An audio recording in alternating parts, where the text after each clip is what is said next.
Glass Hour believes in giving back and giving credit where credit is due. Our number one goal is to make a difference. The music you hear on the Smoking Glass Hour comes from Purple Planet Music.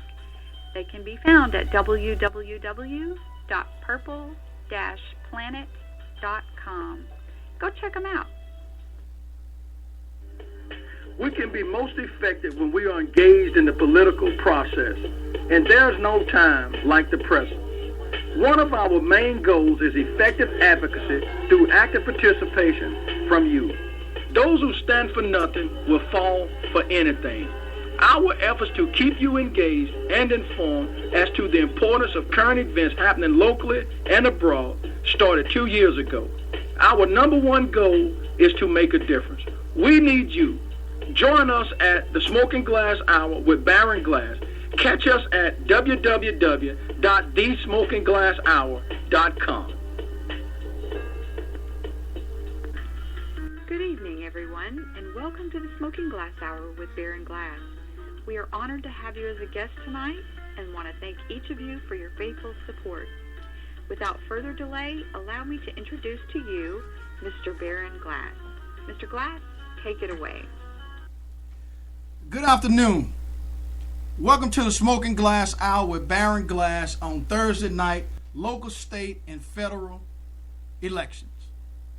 We know that a lot of things are going on, but before we get off into the subject matter, tonight, once again, we're going to be talking about a conversation about the Bern-Bernie Sanders on the Smoking Glass Hour with Baron Glass.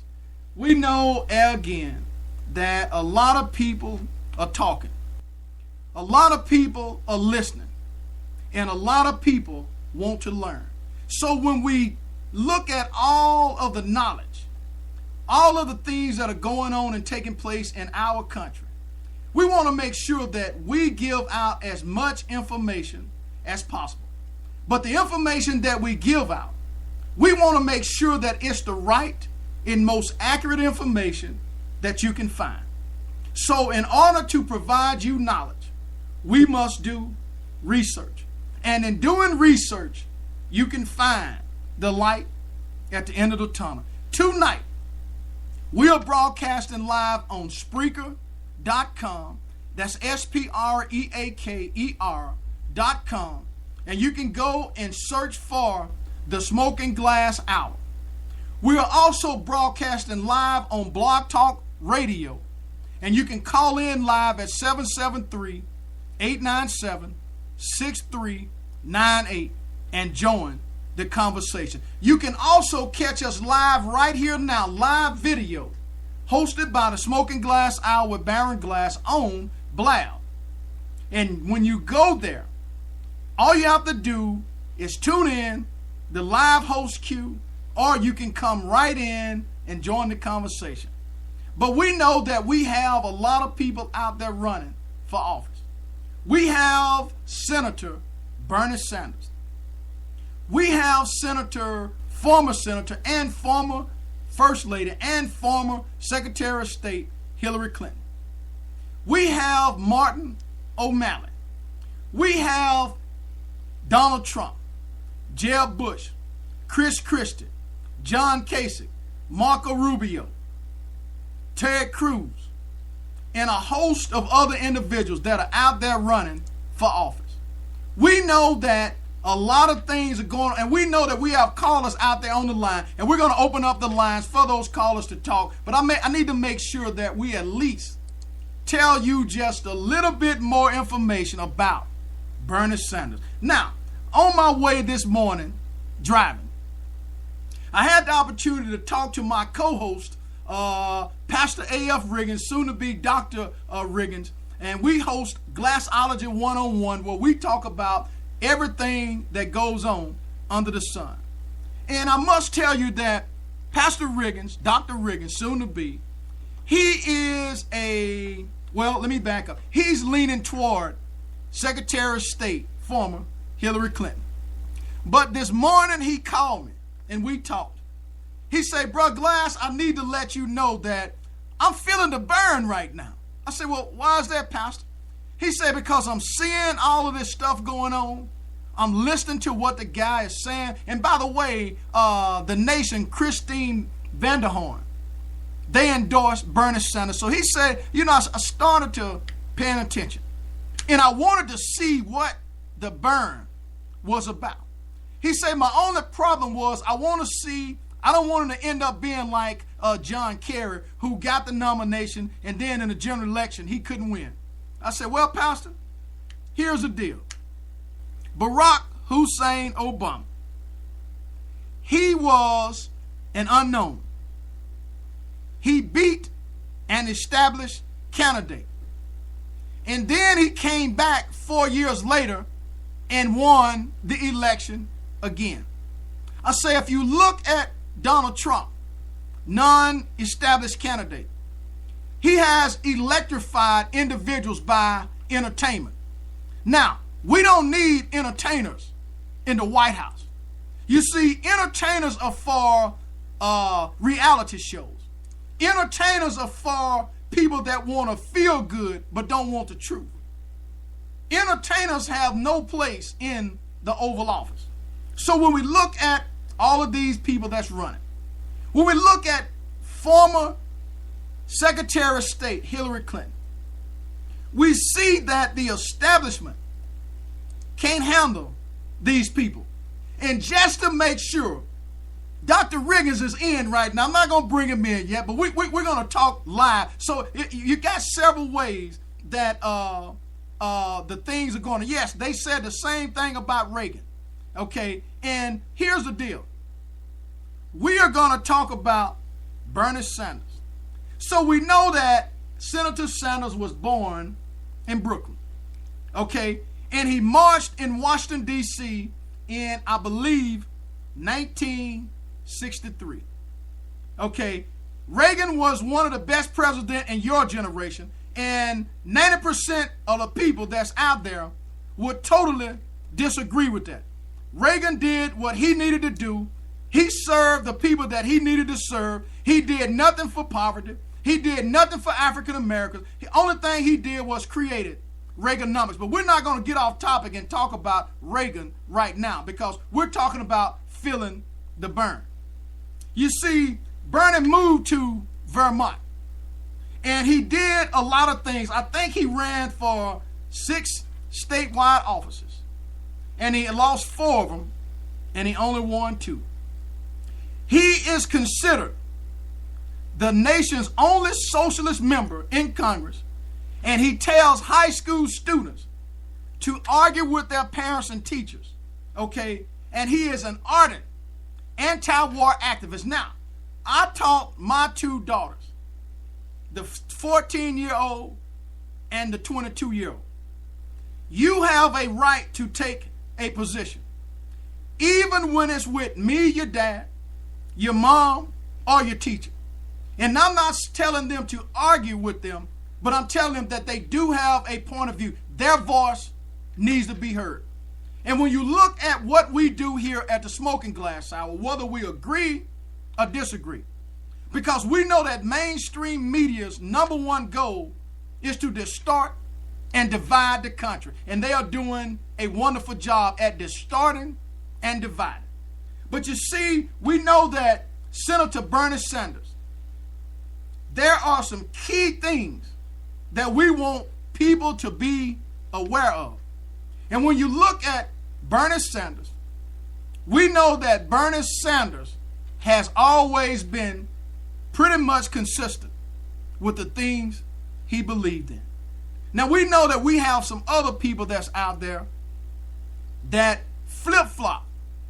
They are here on a Monday, and they are there somewhere else on a Thursday, on a Friday, a Saturday, and a Sunday, and then coming around Monday, they are somewhere else again. Let's look at Senator Bernie Sanders. When we talk about campaign finance, okay, he believes in limiting corporate and interest groups, okay, limiting corporate and interest groups from spending in campaigns. Now, when you look at Citizens United, which was one of the worst pieces of legislation that was enacted by the United States Supreme Court, that allows corporations to give unlimited amount of funds. And we've talked about this before as recent as Monday night on the broadcast, last Thursday night on the broadcast, live Monday night before last. Because we know that corporations can outdo people. But we know that government should be by the people, for the people, and we the people. So we know that money is not everything. It's the only thing that can control what goes on. And for those who are out there supporting Trump, you are supporting Trump because most of you were too coward to say the things that Donald Trump is now saying. So if you feel that way, that's fine. But you can never reach the point of growth because you have too much hate in your heart. You filled with anti-venom.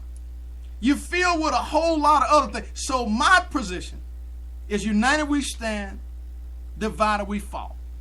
The Constitution, the Bill of Rights, or the Pledge of Allegiance talks about liberty and justice for all. Well, who is that liberty and justice for all for? Because we know when the Constitution was written, it did not include all. It was for all, but it was a certain amount of people, a certain percentage that made up all.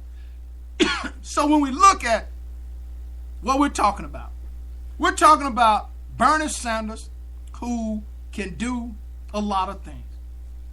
Sanders proposes a constitutional amendment, okay, which would effectively reverse the Supreme Court's decision regarding Citizens United and their ruling, and ban corporations and nonprofits from unlimited campaign expenditures. The independent senator himself would also require disclosure of any organization spending $10,000 or more for an election-related campaign. What's wrong with that? We say we want fairness in politics, but we got people that want other people to be able to spend unlimited amount of funds. So if we want government to work for we the people, then why would we not want to limit these corporations from spending unlimited amount of money? So you can't say that you for this and you end up going against that allows you to be for this. It's kind of like typical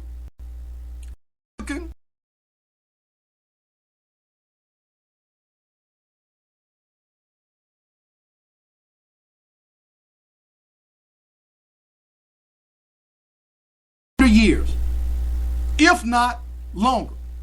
Let's look at the progressive movement. We know that progressives believe, and some do not believe. And whatever it is that you believe, that's fine.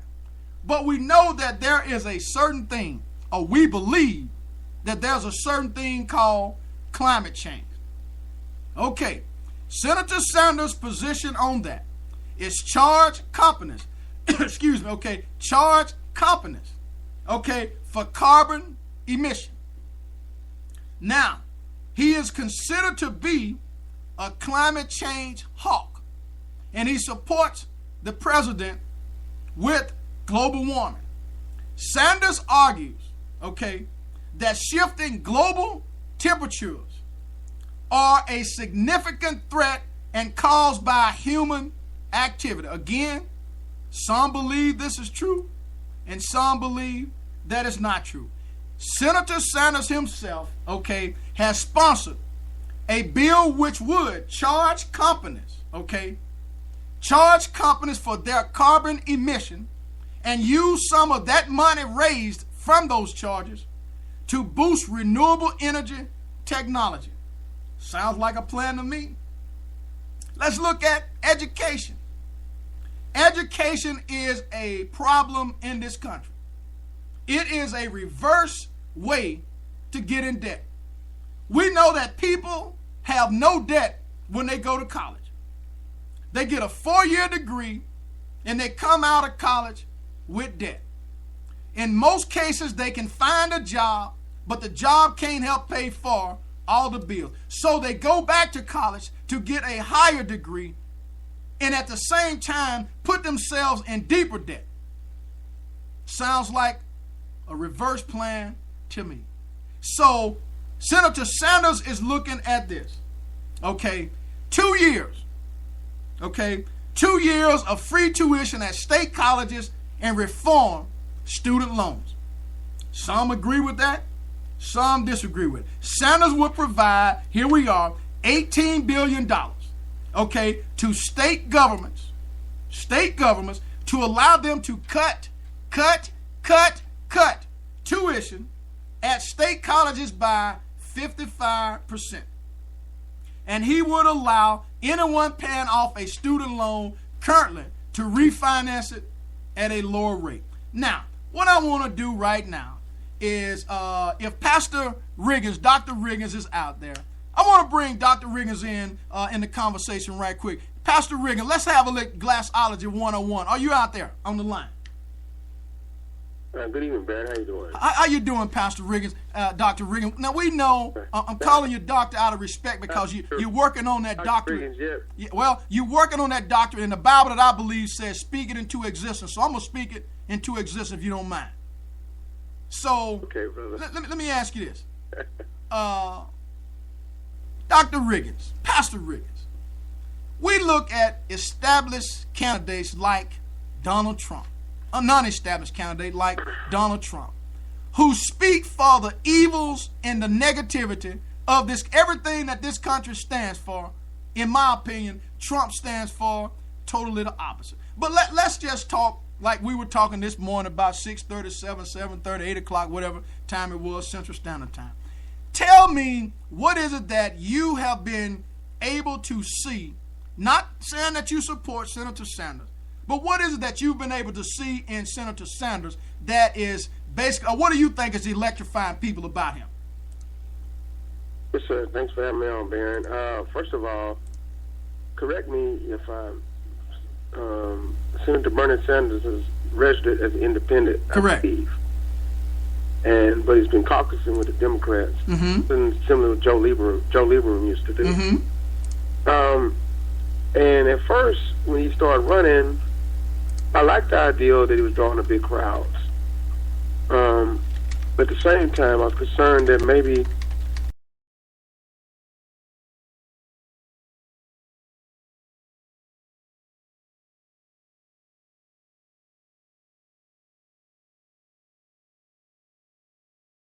the right or left, and not enough in the center, people can label you, and by the labeling, whether it be false or not, cause you to be pushed out of the election.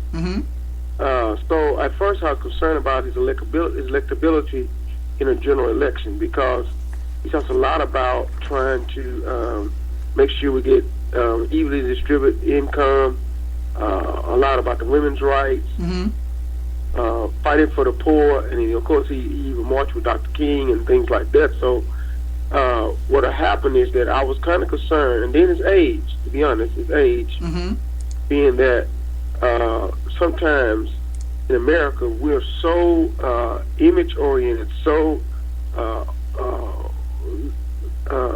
shallow that we look at things on the surface, to where if he ended up running against like Marco Rubio or maybe even Jeb Bush, that he could appear to be outdated, or being cast as outdated, like he's past his time, which John Kerry, when he was running against Bush, he had a lot of good ideals, but his approach was almost too soft, and then he was almost like past his time, and they used that against him. Like if he would have ran, if John Kerry would have ran back in the 90s, he would have had more stamina because he was closer to when he was younger, and he had fought against the Vietnam War and all that stuff. And by the time he ran in 2004, he seemed to be out of his time. So the Bernie Sanders thing kind of concerned me. But what has happened over the last few months, two things. Number one, the $27 or less donation that has caused his campaign to get those millions of dollars has brought everyone to attention to him. Second of all, we've had enough of Democratic debates because they only schedule 6 which they rigged it in the favor of Hillary Clinton, Secretary Hillary Clinton. Being that, to me, Deborah Wasserman Schultz basically showed her hand that she was, even as the DNC chairman, that she was behind, and you're not supposed to do that. Mm-hmm. Even if you have a preferable candidate, you're supposed to appear to be fair and balanced and equal, and she has not displayed that, which almost seemed like they were trying to anoint Senator Clinton or Secretary of State Clinton and trying to make her entitled to the position, which is backfired. And so now, with that at hand, and then this morning, Krista Vanderhorn, yeah, the Nation magazine endorsing Sanders, I called you to say this morning, look, man, I'm starting to feel the burn. Yes, sir. Yes, sir. Talk to me, Pastor. Now, here's the deal. Any Democratic candidate that we put up, I'm going to vote for them. Mm-hmm. And so, and if Hillary Rodham Clinton gets the nomination, I mean, because I was a Bill Clinton fan all the way down the line. Personal behavior aside, he was one of the best presidents we've had in the past history, history, except that now President Barack Obama has, I think, eclipsed him in many ways, being in the 21st century, even with a more volatile economy, technology-based society. But so I know that it'd be like Bill back in the White House on the other side to me. Mm-hmm. Same time, I believe that now Bernie Sanders, given that Donald Trump has went off the rails, Ted Cruz got some issues with not only his legitimacy as a citizen. Now we found out his wife bought $1 million in Golden Sachs for a senatorial race, so he has some issues. Marco Rubio, he looks good on the surface, but he's too shallow. And Chris Christie, we know his style is very bullish, and so I believe Bernie Sanders, if he can get him into the nomination, along with Elizabeth Warren, they can run the gamut.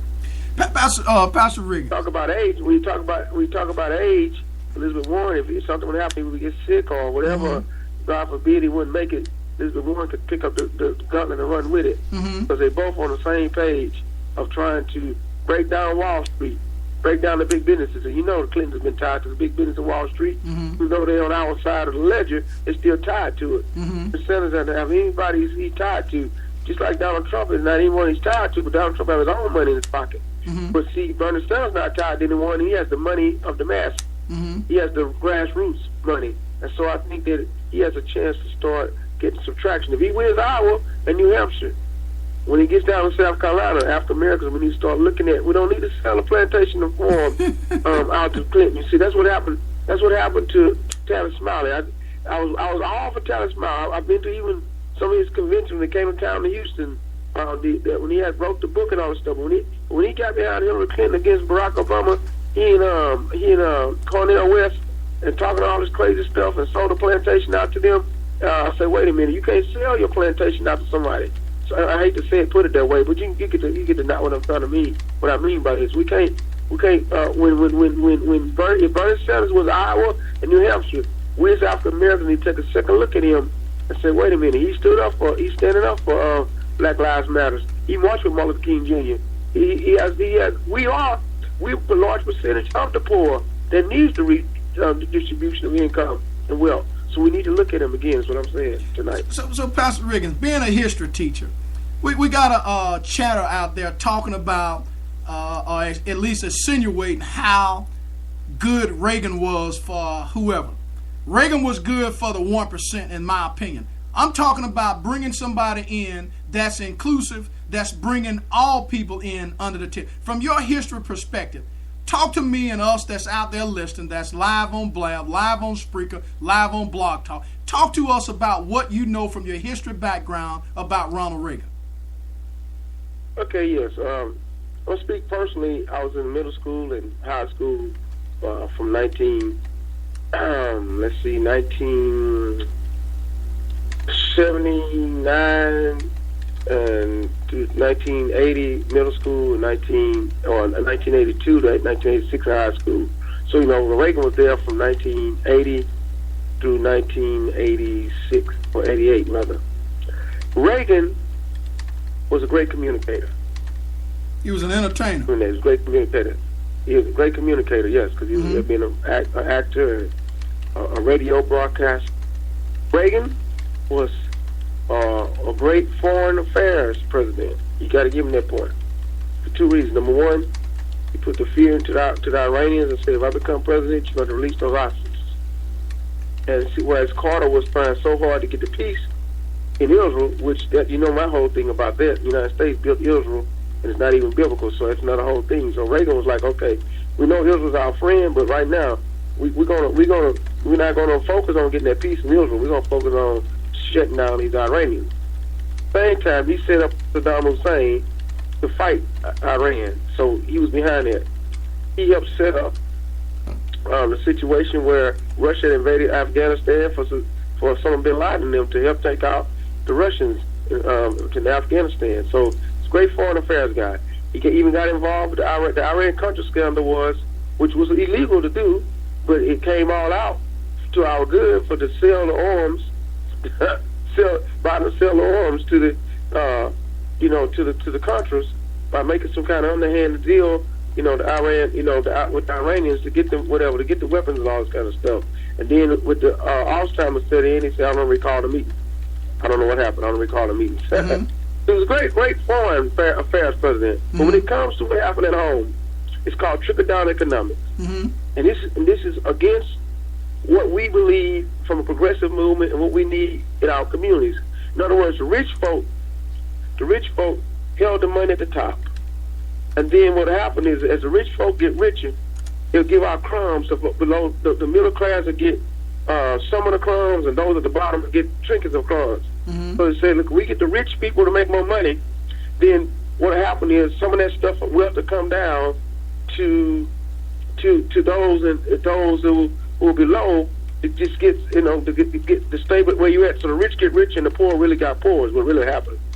And that's why you cannot say he's a great president, because really from the inside out, our economy was ruined. And so whenever Bush came in, the first Bush came in and said no more taxes, he had to end up making taxes because of the fact that Reagan had created this atmosphere where the rich had taken so much of the money that there was no more money left, so to speak, for the government to be able to operate without having any more new taxes. And so Bush had to end up giving more taxes, and then Clinton used it against him, and that's how Clinton won. But the issue is, and that's how Ross Perot got involved, because Ross Perot saw that the rich folk had got a position, and by him having a lot of money, he came as a third candidate and helped Bill Clinton to win. But Reagan had what you call Reaganomics, trickle-down economics, and it does not work. It does not work when the 1% got all the power, and then we as in the middle class and the lower people have to look for the crumbs or look for the. And the second thing that happened, he started the drug war, and his wife said, "Just say no," while at the same time they looked the other way as drugs was pushed in from other countries into our streets, and then they began to set up the whole deal of folk getting addicted and all this stuff. And by the time second Bush came along, they came to strike you out because of crack cocaine. It all started back with Reagan and them with the drug war. Basically, what you did was you started two Americas. Two Americas always here, as Dr. King would say, but he kept that going by having in the culture wars. That's how we end up with all the people like NWA and all that kind of stuff. Those guys were fighting out against the fact the government was actually infiltrating the community with the drugs, also even in the music industry. They'll put you out there to rap, but then behind the scenes they're letting you do everything you want to do. So it was really a culture that was hurting us, and all that stuff was precipitated by the kind of culture that Reagan had brought in, and folks didn't see all that stuff. Now, by the time we died, everybody was using it. They revisionist history. He's one of the great presidents. We loved him and all this. Everybody crying. Him and what's the singer name died within a week of each other. Ray Charles. Oh, Reagan was so great and all this stuff. But the issue was, yes, he was a good face for America in the foreign affairs. Yes, he worked with Madeleine Albright. Yes, he got up there with Gorbachev and told him to tear down his wall, and the wall came down during Bush time. Yes, he was a good. He went in there another time when the guys he went down to Lebanon and put the troops in there. Another time in another little country, he went over there and said, "We're going in," and he stomped out the little sent some troops down there. He was tough on foreign affairs. I ain't gonna lie. But inside of the country that dealt with us in our economy, Reaganomics is what caused us to be in the mess that set the seeds of what happened by the time George W. Bush came in. Because what happened was that when Clinton came, Clinton brought us all the way back the other way. One of the most prosperous, I don't care what all the stuff that happened about his personal life, one of the most prosperous economy of all time was during Clinton time. And what George W. Bush tried to do was reverse us back into the economics of Reagan, and by the time it took him 8 years to do that. And in 2008, everything crashed because of that. And now President Barack Obama has come all the way back and cut the unemployment in half, and he cut the deficits by 2/3, everything. Folk don't want to hear all that stuff. They keep saying it right now. When I turned on the Republican debate, the first question I asked them, they start lying. I turn it off. I can't stand on the line. You know, if you can all right to have differences in politics. It's always have a difference. Fundamental differences. But don't have to lie. Don't lie about it. Right.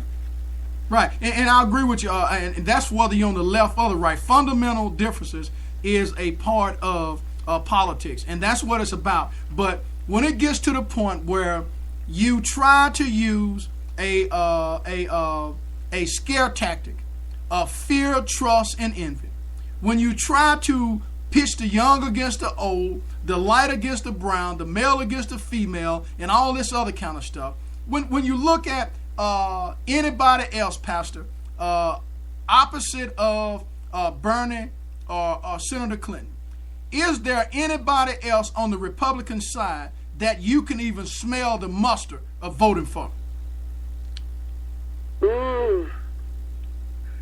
If they say, okay, all the Democrats are out, all of them disqualified, so now you only can vote Republican.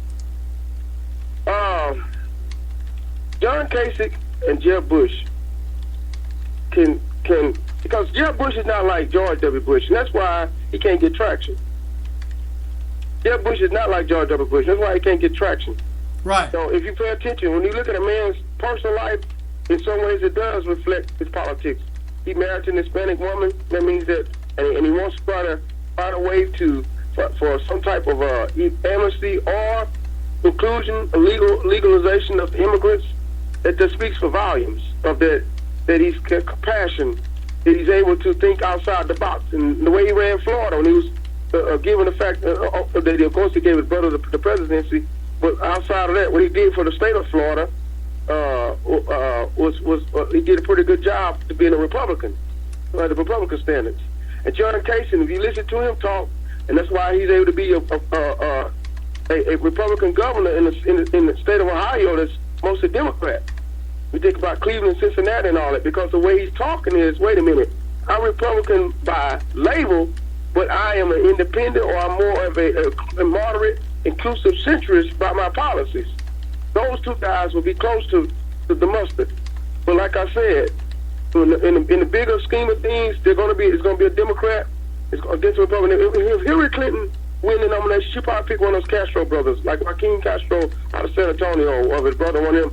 And then she'll have a young Hispanic male that can, help him, because, she's been an older Anglo female.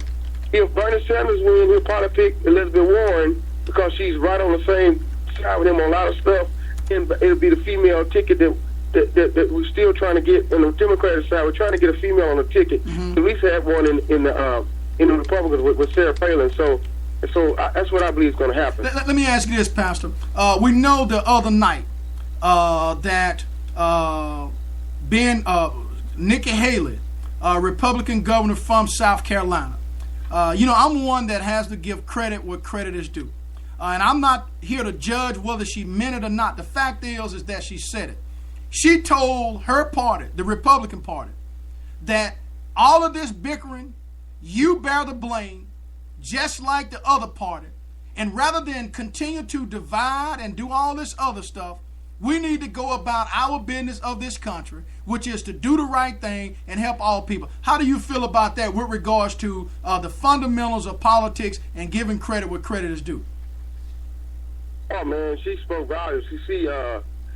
Once again, she is an immigrant, or her parents are immigrants. Mm-hmm. The immigrants from India. And so she's speaking from her own personal and understands that, listen, I'm not an Anglo-American here, and I'm a Republican, so I must be one. See, Bobby Jindal is the opposite. He's a sellout.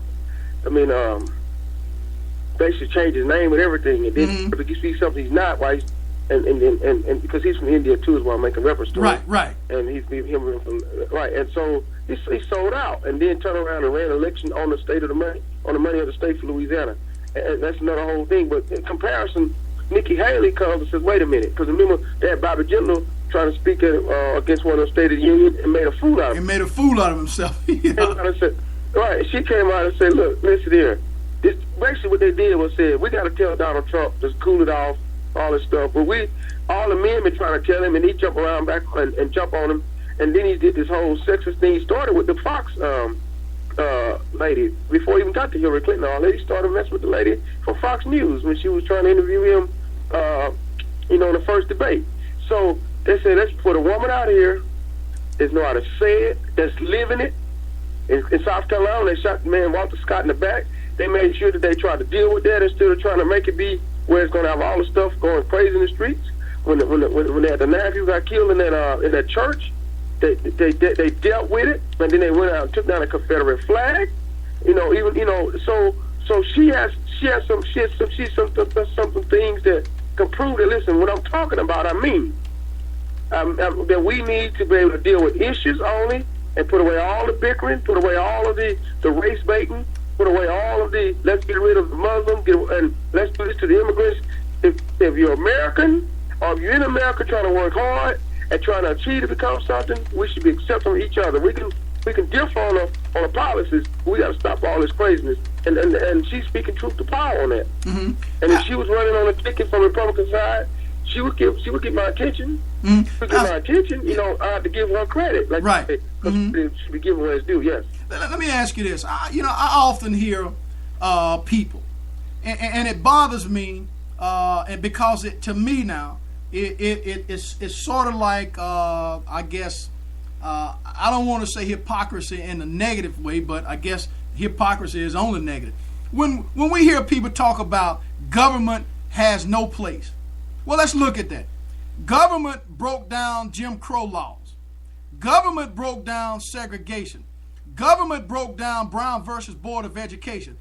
Government broke down Plessy versus Ferguson. Government are the ones who step in when there are national disasters. So how can people say that they don't want government in their lives when we, the people, are the government? Explain that to me, Pastor. Well, see, that's why they don't want government involved. Mm-hmm. Government broke down a lot of stuff that's wrong that they want to do. Okay. We hear people saying that. When folks say we want our country back, when folks say we want to make America great again, what they're trying to say is that we want it to be, we can run a gamut on folks, we want to gamut on do we want to do, and let government stay out of our business. Let's try to, we hold the old money, we hold the old cultures, we hold the old ideals, and we want to run with it, and government is messing us up. Mm-hmm. You got to go all the way back. You got to go back and find out that if government is for the people and by the people, then when the people begin to rise up, whether it be in the 50s when African Americans finally said, I ain't going to hang my head no more, scratch my butt and say yes and no more, but I'm going to stand up for my own 2 feet, then government has to look at the Constitution and say, wait a minute, that's got to give the people the right. Mm-hmm. Right since the end of the Civil War. Mm-hmm. Citizens was considered citizens, no more slavery, 13th Amendment, citizens, 14th Amendment, voting rights, 15th Amendment. It was 100 years later. Mm-hmm. See, but we had to use government to get all that stuff. Right. Once again, when government started looking and say, wait a minute, now there's economic disparity. So now government has to be able to step in and say, wait a minute, we have to give folks what belongs to them, their money, their position, their ability to earn money. Capitalism is one thing, but if you take capitalism and abuse it, then you don't let folks that's supposed to have access to the capitalism process. They won't even let us in the game. Don't talk about playing the game, won't even let you in the game. So the government's coming and say, wait a minute, we got to level the playing field that you can let everybody into the game.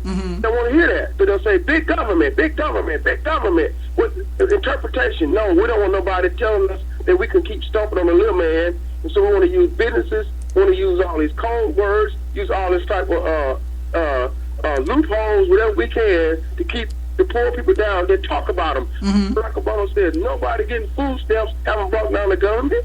It's the big banks brought down the economy. Nobody getting food stamps and brought down brought the Great Recession. No, it was the big banks that brought greedy folk. Folk already making hundreds of millions of dollars a year. Banks. People already with golden parachute.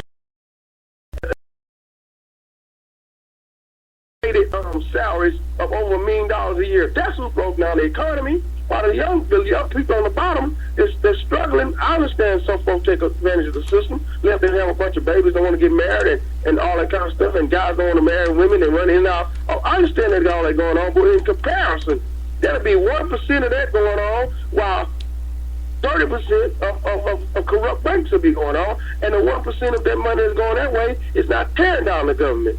Right. It's not tearing down the economy. It's those folks stealing the money on top that's tearing down the economy. Right. So we got to find a way to level the playing field. Is all we're saying. And so government has a way, in what you're saying, to level the playing field, and the private industry has a way of continuing to keep the field unbalanced. Is that fair assessment? Yes, sir. Okay. Let's look at Senator Sanders when it comes to these big banks. Let's look at, and you led me right into it, Pastor. We're joined by my good friend out there, David. How you doing tonight, David? I'm doing good. Can you hear me? Yeah, we can hear you loud and clear. I'm joined tonight by my co-host from Glassology 101, Pastor A.F. Riggins, senior pastor, founder of Real Life Church out of Houston, Texas, also working on his doctorate degree. Let's look at the Federal Reserves and the banks. Break up of big banks and open up the Fed is what Sanders is saying. Now, Sanders says that he would divide large banks into smaller entities and charge a new fee for high-risk investment practices, including credit default swaps. In addition, he believes the Federal Reserve is an organization which gives too much support to large corporations. His push for, in 2011, audit of the Fed, and he would use the Fed to force banks into loaning their money, more money to small businesses. Finally, he would ban financial industry executives from serving on a 12 regional board of directors. David, I think we talked a little bit about this the other night. Pastor Riggins, I'm going to ask you to yield for a moment. I'm going to bring David in. Go ahead, David. All right. Yeah, I agree with Senator Sanders' opinion on this, especially his take on splitting up the big banks. Everybody knows that competition, true competition, is the most important thing in a capitalistic society. And even a democratic socialist like Bernie Sanders understands that. So splitting up the banks and allowing people to have the choice in their choice in safety in financial institutions is a very important thing. And if you're talking about auditing things like auditing the Fed, I absolutely agree with his positions on that. He was a champion of this kind of topic, and he's shown great leadership in that. Mm-hmm. Oh, yeah. Now, when we look at Senator Sanders, because we're talking about some of the things, let's look at guns. There's a mixed approach, okay? And when we look at the mixed approach, he's saying that no federal handgun waiting period, some protection for gun manufacturers, ban assault weapons. In the House of Representatives, Sanders voted against the pro-gun control Brady bill, writing that he believes states, not the federal government, can handle waiting periods for handguns. Okay, soon after that, he voted yes for the 1994 Violent Crime Control and Law Enforcement Act that included an assault weapons ban. He has voted to ban some lawsuits against gun manufacturers for the Manchin-Toomey legislation, expanding federal background checks. When we look at guns, and I'll be the first one to say, I think everybody on this planet should have a right to own a gun. I'm not for nobody coming in and banning or taking away anybody's Second Amendment rights. Anybody. What I am saying is that this. When there is a problem with something, you have to consider all options on the table, and you just can't say no. You just can't say no. I don't know if enforcement of the laws that's on the book would do it. I don't know if creating the executive order. What I am saying is that we can't just continue to sit here and feel that nothing can be done. Pastor Riggins, talk to me. You're a gun owner. I believe, Pastor, are you still there? David, how do you feel? I know that you're probably you there, Pastor. Talk to us about how you feel about the guns. I gave a position of Senator Sanders. How do you feel that the other candidates weigh in on that, and how do you feel about it? I believe that the fact that because he's in Vermont, and because of the fact that he comes from a state that have gun owners. Yes, sir, gun owners and shooting and hunting and all this stuff. Mm-hmm. He wanted to make sure that he protected the rights of. Because myself, I own guns, whatever. But then when you start talking to him about actually, see, it's the NRA and folks that's hollering about all these gun rights, they're hypocritical. They know that the real issue is that in the streets of, see, it doesn't matter because it doesn't happen in the suburbs. Uh-huh. It happens in the inner city, streets of Houston, Chicago, Philadelphia, California. I mean, in Compton, these guys are getting these guns illegally from someone. And as President Barack Obama said, it's from folk going to the gun shows, going to off-site websites and stuff, and buying these guns in bulk, and then turn around and sell them in the communities hot. Mm-hmm. Got kids in the middle school, right? The middle school, and that can get their hand on a gun in about 45 minutes for right, me. Right. And the gun is not registered. The gun is not bought legally. It's illegally. Mm-hmm. So why they hollering about black on black crime, and they ought to say Black Lives Matter, they ought to quit killing each other, all this other crazy kind of stuff. The issue is this. The issue is the guns themselves are put there because of the fact that somebody is selling it in the neighborhoods. And so it's not about the hunting a deer, not about hunting bear, it's not about hunting coons and rabbits and stuff, whatever way you want to put it. It's not about the gun on. It's about these guns in the neighborhoods. It's that and also the mass shootings. You saw the mass shootings, people who are mentally ill, folk that are maybe now even being indoctrinated by ISIS and stuff, mm-hmm. folk going into all the mass shootings. They're getting these guns other ways. Somebody bought it for them, gave it to them as a gift, whatever, and they're not showing up on the radar as somebody that should not buy a gun. And so we need to try to put a stop. So it's really an argument we're not even supposed to be having, but they use it as political ploy and lie and say they're trying to take away your guns. They're trying to take away your guns. Well, guess what? If Senator Bernie Sanders become the nominee for the office, guess what? NRA already gave him an A-. Mm-hmm. So what can they gonna do now? They gonna turn around and give him an F? Mm-hmm. Now he's a nominee for president? Mm-hmm. No, they can't give him an F because they know he's always supported gun rights, gun ownership. But he is saying that yes, we do need to have a background checks. Yes, we do need to deal with the mental illness. Like he said, whatever President Barack Obama has offered, this stuff is minimal. And yes, we do need to get our hands on illegal gun sales. Mm-hmm. And we do need to look at the fact that assault type weapons.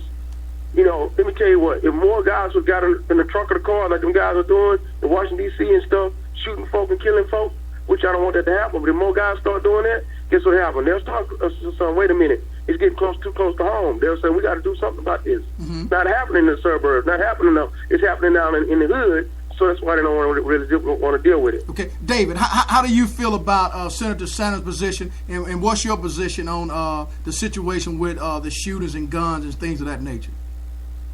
Okay, first I need to make a couple of clarifications. Senator Sanders holds a command from the NRA. The votes that people like Hillary Clinton have mentioned is, and full disclosure, I am a Bern-Bernie Sanders supporter. Mm-hmm. Mm-hmm. Yeah, that's fine. So Senator Sanders voted on an immunity bill for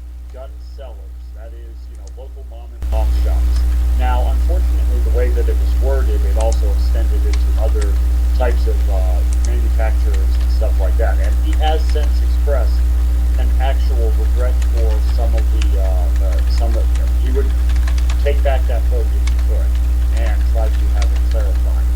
As for my take on guns, I used to be very pro-gun. I used to be very pro-assault weapons ban after a while as well. And then looking at the FBI statistics, we know that that's not actually a significant factor. So my approach to gun regulation would be education, licensing, serial number, kind of like a car tax for guns, and insurance, liability insurance. If you put those things into play, we're not actually prohibiting people from owning a gun, but we might be saying that, the free market will decide who is higher risk than others for owning and purchasing a firearm. And I think that's the key to viewing it. We can also do things with ammunition, because the Constitution does state that we have a right to bear arms, and the 2007 Supreme Court ruling says that we have an individual right to bear arms, but it did not account for ammunition. So, as comedian Chris Rock once said, if we made bullets $5,000 each, we'd have gun control. So, I think we can look at ammunition and liability insurance as key. So, David, are you? And make sure I get. And I think I'm following what you're saying. Just like they increased the cigarette packages, you're saying if they increase the purchase of ammunition and things like that, that might offset those that are down at the bottom. And I agree with Pastor Riggins, because I deal with it from the educational and the criminal side. There are more young kids that have ammunition, and I'm talking 9mm guns that's in the 6th, 7th, and 8th grade, and I'm like, where's all this stuff coming from? And I think that's a major issue.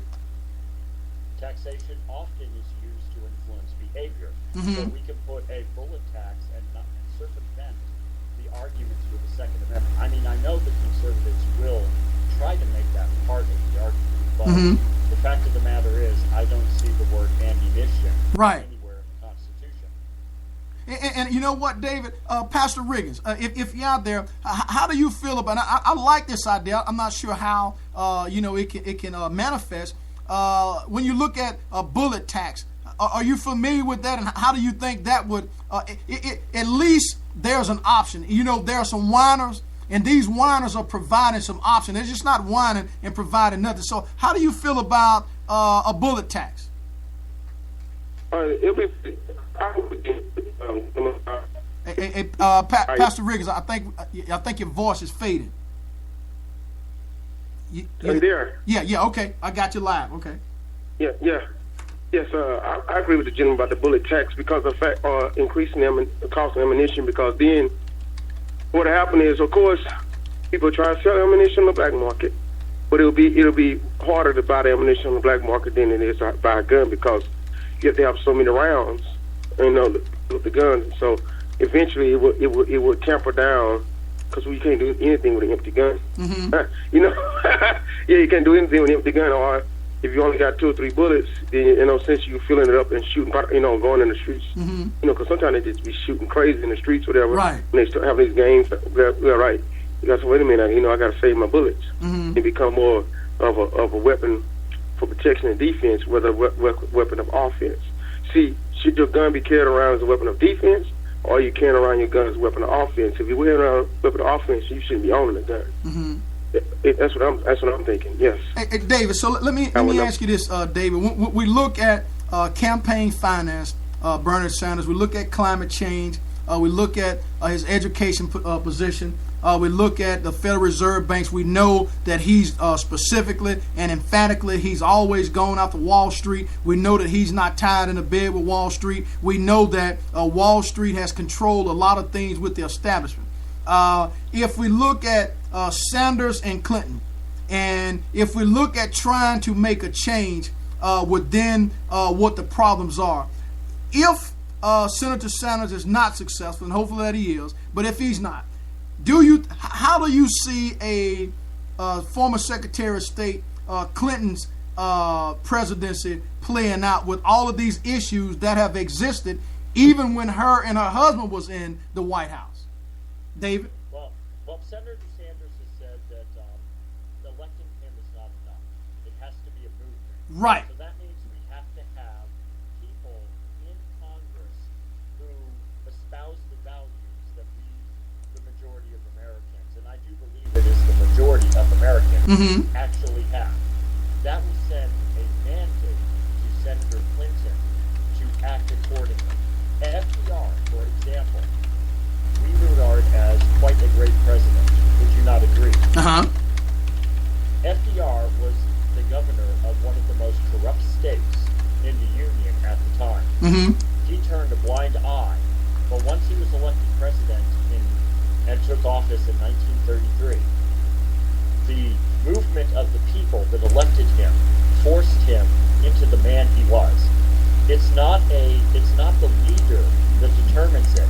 It's the people who are the force of motion against that leader, towards that leader. And I think Hillary Clinton, despite the many faults that she may have, if she were the nominee, and we should obligate ourselves to elect her if we believe in those kinds of values, we the people sending her a Congress that espouses our values sends a clear message to her. And if she goes against us at that regard, history will paint her as the character that we would all know at that point. Hey, David, I know you're looking at the thread, and there's a Brian out there saying if you tax ammo, people will load their own. I already do. I can even cast my own lead.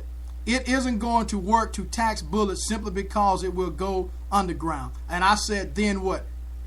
At least you're offering something. What's your response to that? No, that's very simple.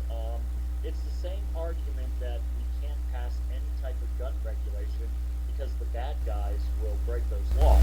Well, why have any laws if you know the bad guys are going to break those? What imposing things like taxation and regulation does is it gives us also a mechanism of punishment for people who break those laws. We're not saying that passing the law means that everybody's going to be a law-abiding citizen and follow those laws and regulations. It just means that it also gives us a mechanism to deal with them if they do break those laws. So if you're going to argue that this kind of a tax or this kind of a regulation is not going to work, you're essentially arguing why bother having any laws, period. It's a nonsensical argument. And see, that's the position that I take, David. Pastor Riggins, if you want to respond to that, taxing bullets will not work because, you can make your own or whatever the case may be, I'll give you opportunity to respond. Well, once again, I think it just goes back to the big general. The general question is how can we regulate or find ways to make sure that the illegal gun sales, or even illegal, or even making your own bullets, it's the whole overall approach has to be we have to find a way that citizens who want to buy guns for the right reasons, or to even defend themselves, or to be able to, for sports, could do it with citizens who are buying guns for the wrong reasons. We got to find ways to regulate, and the NRA ought to be on the side of helping us instead of fighting against us, is my approach. Because, again, nobody on this broadcast is saying get rid of anybody's gun. So nobody can say that. Okay, the respondent says, yep, that works so well with narcotic rights. And what I don't understand is when you have accidents with vehicles, you always try to go in and fix the vehicle and make it better so you can at least minimize the problem. We know we're never going to solve gun problem. We know that we're never going to solve narcotics. But because we can't solve that problem, it does not mean that we can't work toward minimizing that problem. And that's where I see the disconnect, because we provide, David, options. We provide legitimate responses. They respond with the same thing that they responded with for 200 years, which is don't mess with my gun rights. Go ahead, David. All right, I've got an answer for that. Yep, that works so well with narcotics, right? All are you trying to suggest that gunpowder and bullets are addictive substances? Because if you are, then we're talking about a mental issue in regards to guns, and we really want to go there. I want to say something also. Go ahead, Pastor. And they start saying when they start talking about the narcotics, it's a false argument because the narcotics is part of the thing when I talked about that in many ways, whether it's on the black market or whether it was designed by design, some parts of the government at some point, whether it was during the Reagan years, and even we may have to look in and see if Clinton looked the other way. The narcotics, whole trafficking stuff and all that stuff, it's another whole, that's an illegal substance. Guns are not illegal. Ammunition is not illegal. So they're missing apples and oranges in that discussion anyway. And then on top of that, the narcotics was in some ways pushed in some communities as another way, what we say quasi genocide, or a way to help stir up the culture of that community to follow a path of destruction. So that's how I look at that. So we can't compare the narcotics with guns.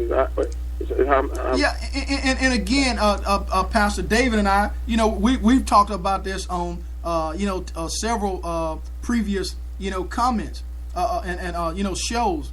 It appears that nobody is providing solution. It's the same old thing by the establishment. Okay, here it is. You have Senator Sanders, who has taken positions and have been pretty much consistent with the positions that he has taken. Okay, he says what he believes in, and he's willing to fight for that. I'm not understanding if we continue to have all of these mass shootings, if we continue to have people accidentally shot, if we continue to have illegal guns on the streets and mainstream media and everybody know it. My question is this: if we do nothing, are you saying that we should just continue to allow this to happen, and even though it may be an isolated incident, it's not as important as trying to fix it and minimize it so this won't happen as often as possible? David, I'll let you chime in on it, because I know it gets to the point where the argument, as you have suggested, it becomes superficial, and at some point there's no argument at all. It's just same old talking points. Well, as you know, this gun issue is a little misleading. It's probably more of an issue of economics. And, from your community, as you well know, the economics of the situation can affect people. We've seen in other countries, and we've seen in this country, that when it becomes a desperation for people who are downtrodden, whether it's based on, it doesn't matter if it's based, if it's a racial issue or not. It all tends to boil down to an economic issue. And we all know that Senator Sanders is probably one of the stronger candidates when it comes to addressing the economic issue that lower class people of any kind of race or gender, losing a train of thought. That's fine. Anybody with that are in economic desperation will tend to lash out. So you're going to have higher crime rates. You're going to have higher instances of violence. And we know that some of those fake statistics that are out there, and we can disregard those. But it all comes down to the point that when people are in economic distress, they're going to lash out. And this ready, easy access to weapons, including weapons of war, such as automatic weapons, right, is going to make the situation even worse. And I like what you said. Mental health plays a role. I think that if we know somebody is mentally disturbed, regardless as to whether they have a right, I think there should be restrictions to this person being able to obtain. So if the social worker or somebody, they should be able to alert local law enforcement. They should be able to alert the state troopers. They should be able to alert the FBI to make sure that if this person goes in and try to purchase, at least there's another restriction that's there, or an impediment that prevents this person from just going to get it and actually going out to shoot. Because here's the deal. A person could be mentally disturbed that's black. He may dislike David. And because he's mentally disturbed, he has easy access to go and get this gun and just go out and start shooting people that look like David or look like me. I think there should be something that prevents him from doing it, especially because he's been defined as a person that is subject to do it because of his disability. Pastor Riggins, you want to weigh in? Yes, sir, because you know the gentleman that here in Houston that killed the police officer not too months back. And, you know I posted on Facebook how I went and looked at the memorial at the gas station, and folk was surprised I showed up, African-American, I believe, you know, on my own in the midst of the crowd. That guy was mentally ill. Mm-hmm. That guy was mentally ill. Even after they arrested him, see him paraded in the courtroom, his eyes dancing around his head, talking all kind of stuff, and, you know, looking like he was mentally ill. But he got his hand on a gun and unloaded it to the cop. He's been watching that cop come there on a regular basis. Uh-huh. And some said that the cop actually was having an affair with a lady that was there and would meet her there and all, but that's another beside the story. But he watched that routine. Mm-hmm. Cop coming there all the time. And then what he did was, he you know, shooting that cop and killing him at the gas station. Mentally ill. You know, of course, now he's going to face the death penalty in Texas. Mm-hmm. Because in Texas, okay, if you got the mind of a 13-year-old. That's some of those people on death row. They came back and tried to do the appeals. They mind a 13-year-old, whatever. Mm-hmm. So it doesn't matter, you know, when a 39-year-old body, 38-year-old body, it doesn't matter because of the fact that they're going to deal with it. So, Pastor Riggin, let's switch over to another area. We'll look at health care. Now, we know Senator Sanders is proposing change to single-payer government-provided health care, and that can be debatable one way or the other. Sanders voted for the Affordable Care Act, but believes that the new health care law did not go far enough, and I can respect that. I can respect the fact that he's not saying dismantle it like Hillary Clinton is saying he's saying.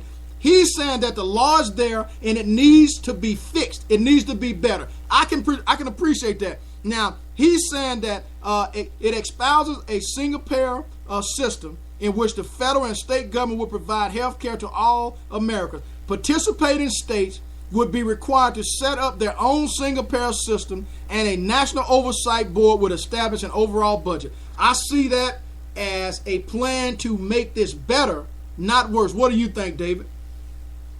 All right. Yes. Actually, this is something that I'm very passionate about. Mm-hmm. We have a vote coming up in Colorado this election. Really? For a single-payer system. Uh-huh. And I am a supporter of that, as well as Bernie Sanders' plan. I have to state, first off, that I am not pleased with Senator Clinton and her daughter's remarks recently. Mm-hmm. Me either. Concerning his dismantling of health care. What she fails to realize is the fact that Bernie Sanders has advocated what he's nicknamed Medicare Part E. Mm-hmm. It is for everybody. And every so often, the eligibility age of Medicare would be lowered by 10 years. So, essentially what that means is eventually every American would be part of the Medicare system. Mm-hmm. And as for the state systems, what he's talking about is individual states will be able to organize the actual disbursement of payments based on the needs of their states rather than a specific guideline. So in states that have lower health care costs, they would be able to save money because they'd be able to move faster and more efficiently. And I think Hillary Clinton, for instance, is misinterpreting the idea of granting the states. He's not talking about block grants like Congressman Paul Ryan, Mm-hmm. the original idea for Medicare, which was voucher systems and coupon.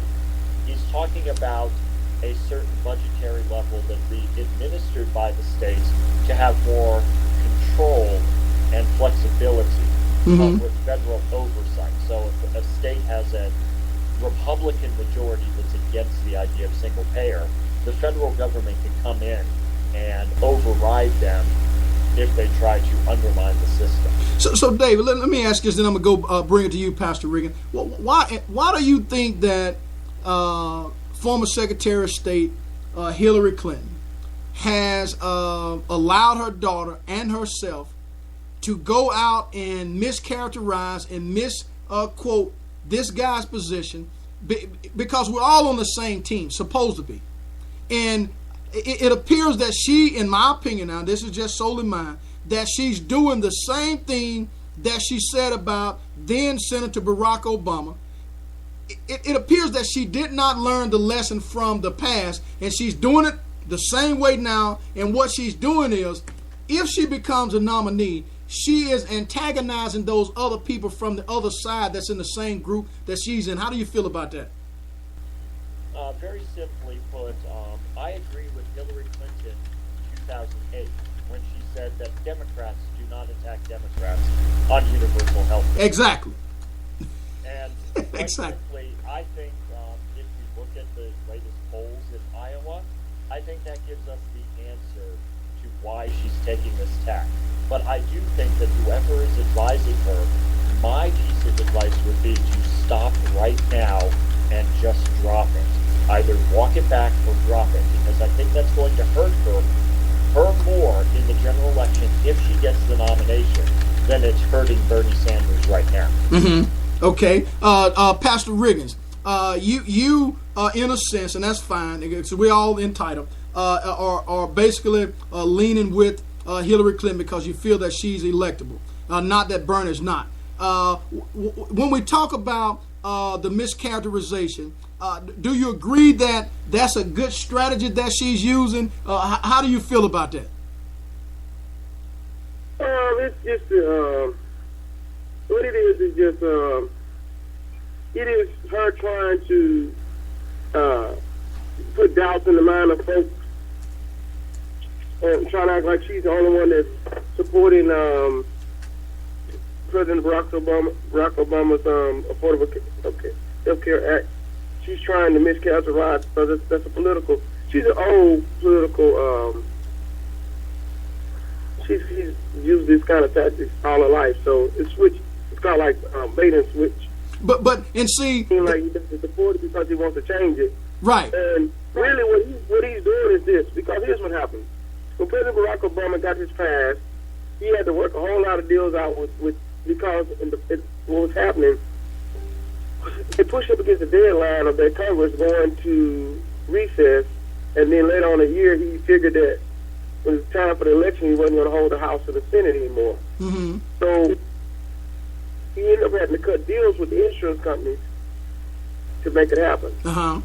So he really didn't get what he wanted. He wanted something similar to the single payer. He wanted something similar to where the insurance company would not have such a foothold.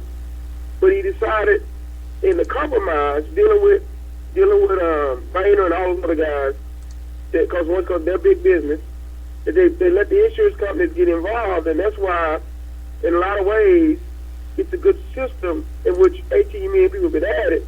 But without the insurance companies being involved, we could have got single payer, and we could have talked about maybe 68 million people being added. Mm-hmm.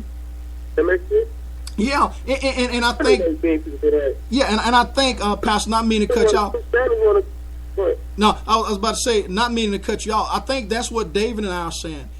You got to start somewhere. You start out and you increase it from no people having it to 18 million. Okay, what Senator Sanders is saying is that, we need to make this better than what it is.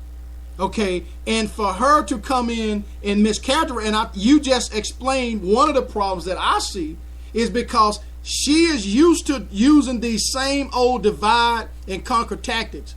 And the progressives are saying that we no longer are accepting that. We want the truth. We want to be told the truth because we want to know how we can move from being at the bottom to moving to a brighter future for not just us, but our kids. So when you look at all of this stuff, I hate the fact that Senator Clinton, like David said, in 2008, she's saying one thing. But now because she felt like, and she can say all she wants, that Senator Sanders was going to be an easy beat, she thought she was just going to be able to walk over this guy. Now he has electrified. And guess what? Just like, I believe it was Lawrence O'Donnell, somebody on MSNBC said, these votes ain't going to just go away, David. They're going to be in Iowa on February the 1st. They're going to be in New Hampshire. They're going to be in South Carolina. They're going to be all over. And I'm going to make sure that I can do whatever it is that I can. I'm not going to try to make a person vote for anybody. But I'm going to try to give as much information about Senator Sanders so they can see that there's a clear difference between the two. And as a result of the two differences, who can best represent the philosophy and the beliefs that you have to take us from 2016 to 2020? I'll let you come in, Pastor Regan, because we're looking at about 9:16 p.m. Central Standard Time. We got Larry Bell out there listening in Montgomery, Louisiana. I know David Brian was asking what part of Colorado you're from. He's from Colorado Springs, so you may want to talk to him about that. Okay, you gave him that information. Pastor Riggins, come on in. And again, it's always good to have these healthy conversations. It's real good that we can talk about them. We don't do all this debating and all this crazy stuff, all this arguing, because the Democratic Party and the Republican Party is doing enough of that. Mainstream media has created that for them. We're trying to create a roadmap that can take us from point A to point B and get us to a better place. Come on in and talk, Pastor Riggins.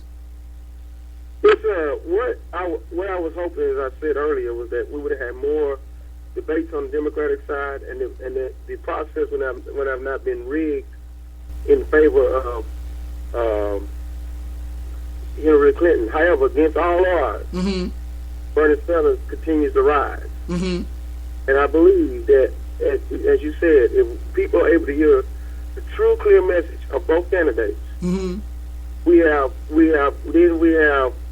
good and better to choose from. I believe good being Hillary Clinton, better Bernie Sanders.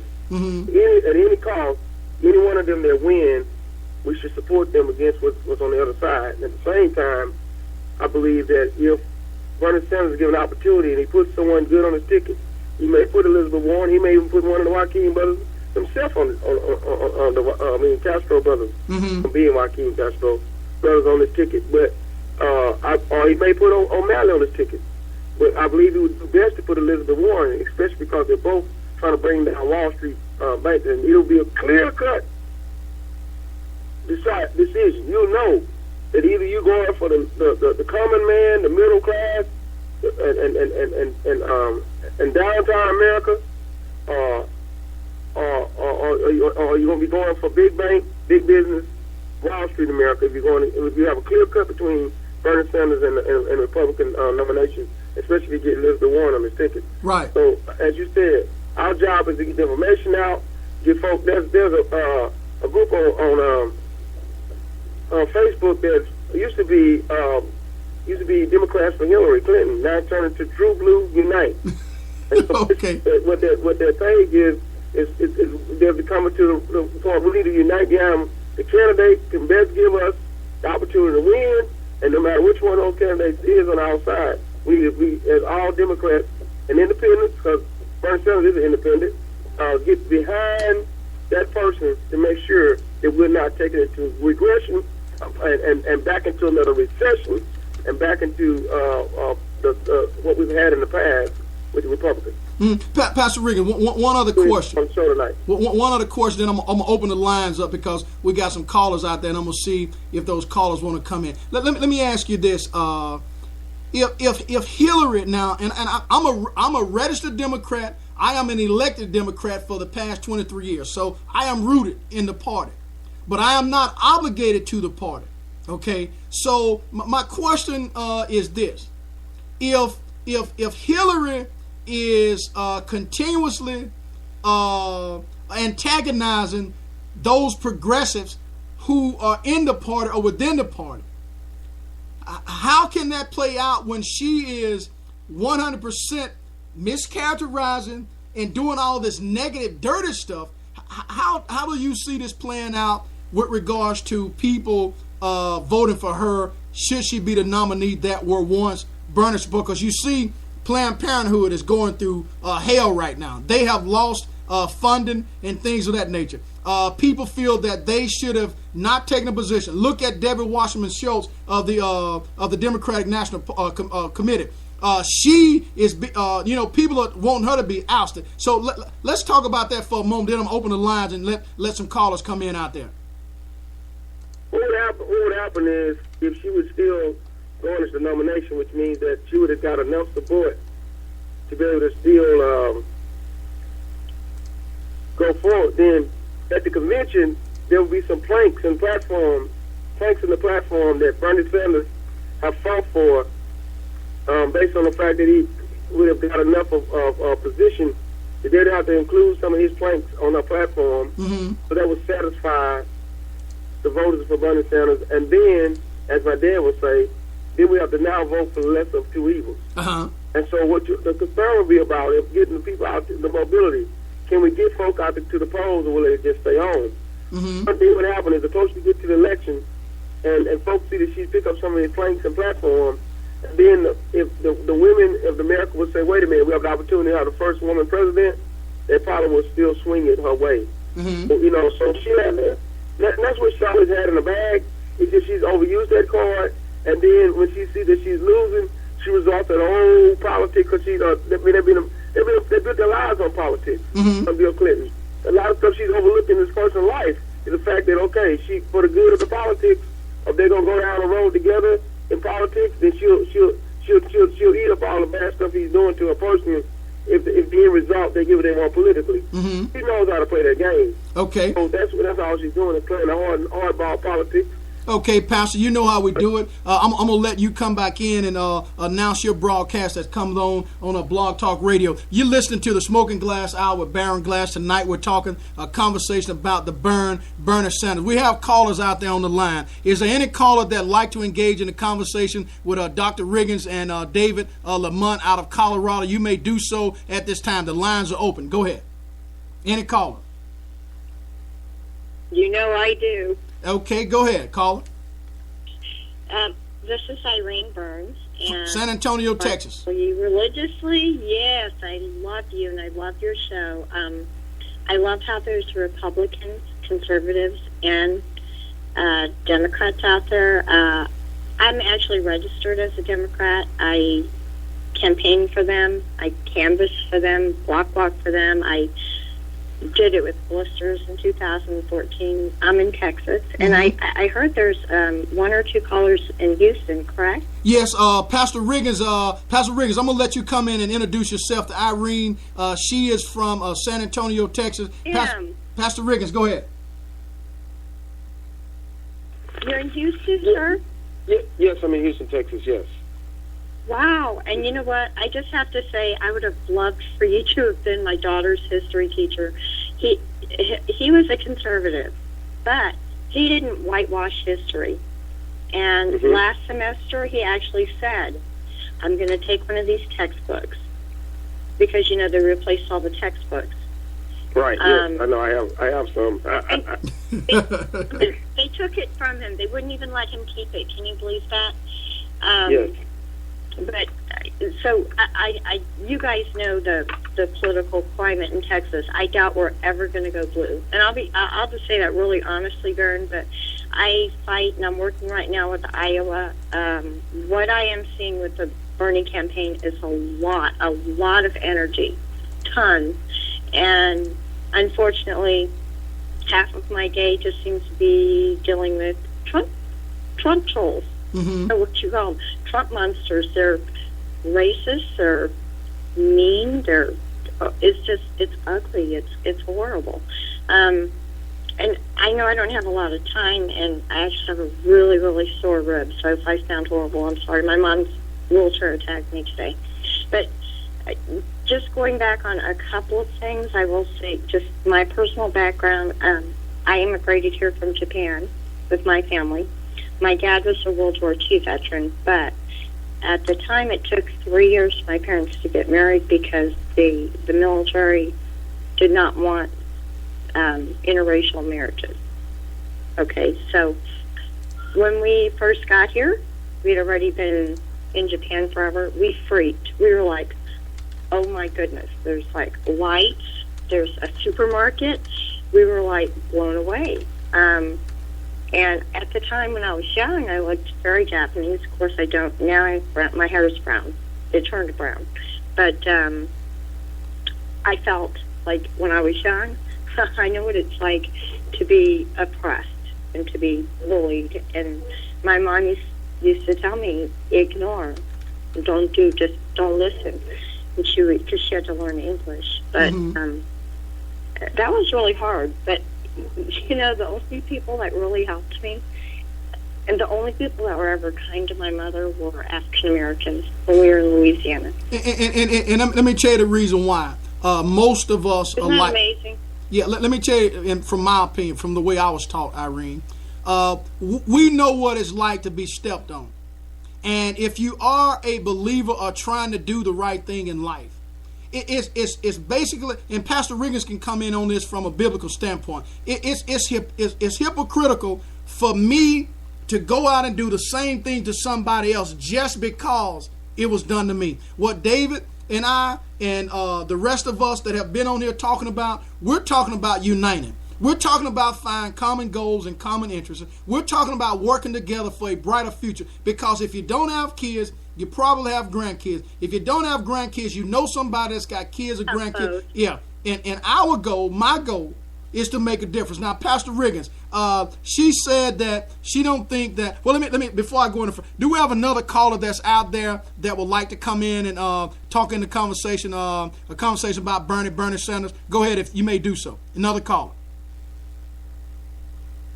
There being none, Irene. We know that there are callers out there. Some like to listen. Can I just? Yeah, go ahead, Irene. Bernie Sanders. Yeah, go ahead. I just have to say this because I almost hate myself for this because I was so. If you followed any of my social media, I get myself into an immediate uproar over something, and then I calm down and go, "Why did I do that?" Mm-hmm. But when the Black Lives Matter movement took Bernie Sanders' mic, I was really mad. But then the very next day, I took it right back. I made an announcement on Twitter. I'm like, that's a double standard because I stood for one thing.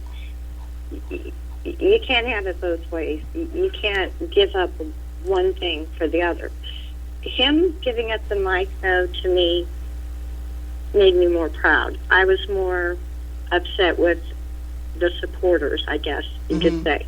I was one of those supporters. Mm-hmm. But so that's on me. That's my regret. But I told everybody I'm sorry because I think about Trayvon Martin. I think about that to me that broke my heart.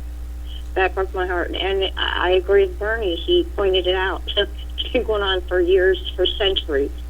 It's only being brought to the forefront now because of videos and cell phones. Right. But I just in his spirit, because this is what he probably want to do. Mm-hmm. I just wanted to point to an article, if you don't mind. Yeah, go ahead.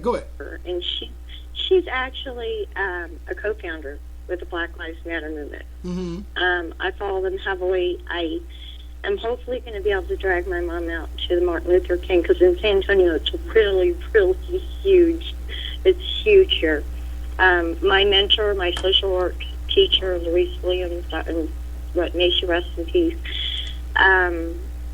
she had the most profound effect on my entire life. But she took our whole class, our social work class, to my first march on Martin Luther King Drive here in San Antonio.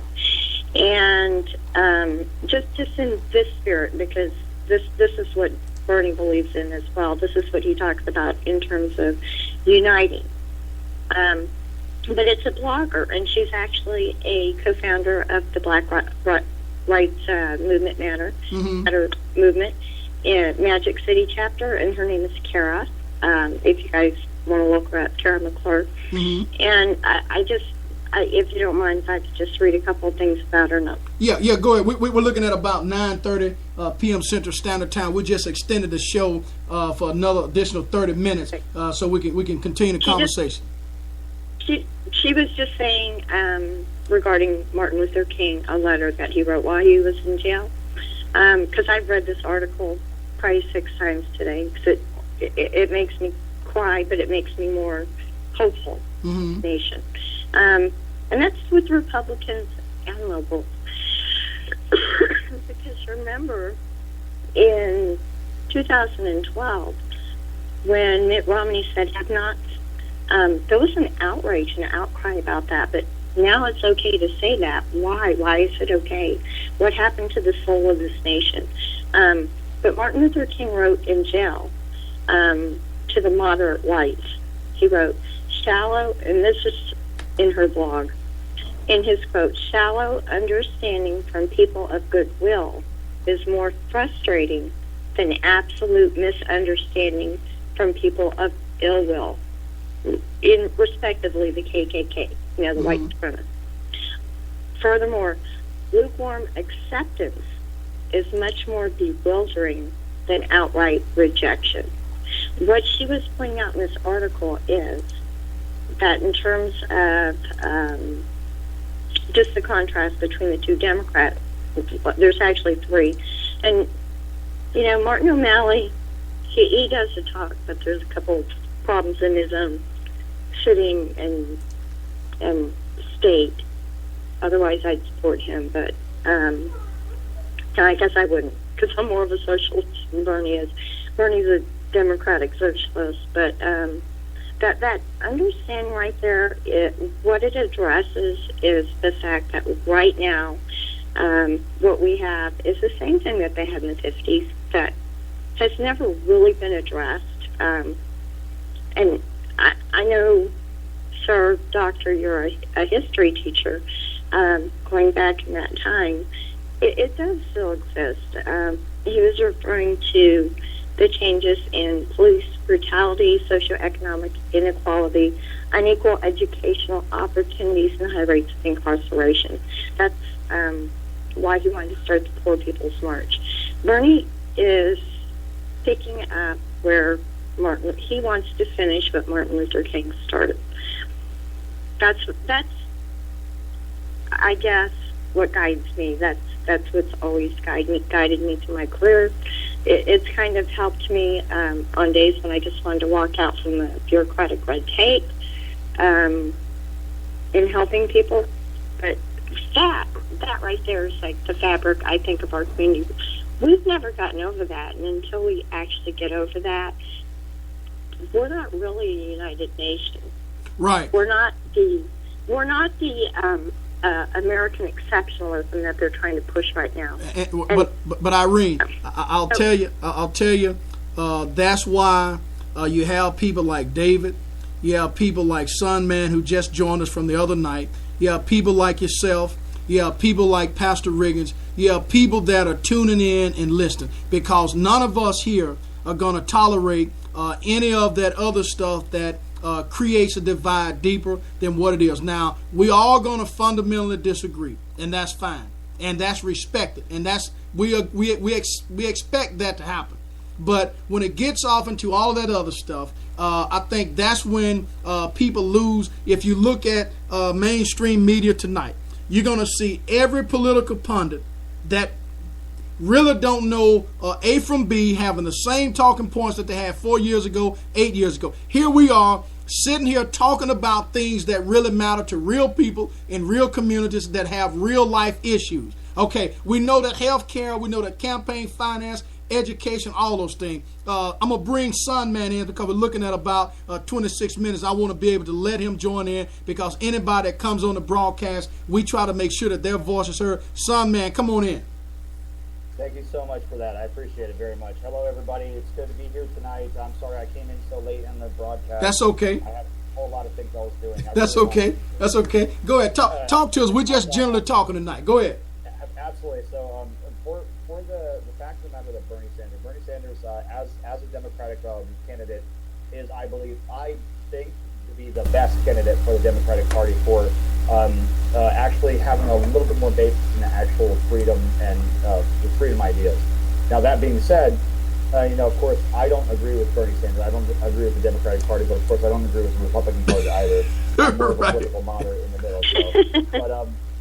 So, so ultimately, I don't know too much about Bernie Sanders' campaigning values, other than he does seem to have a very good and very, very, very strong economic policy plan. that he's choosing to implement. And again, I haven't delved deep into it, but also the foreign affairs policy is definitely something to be impressed. Right.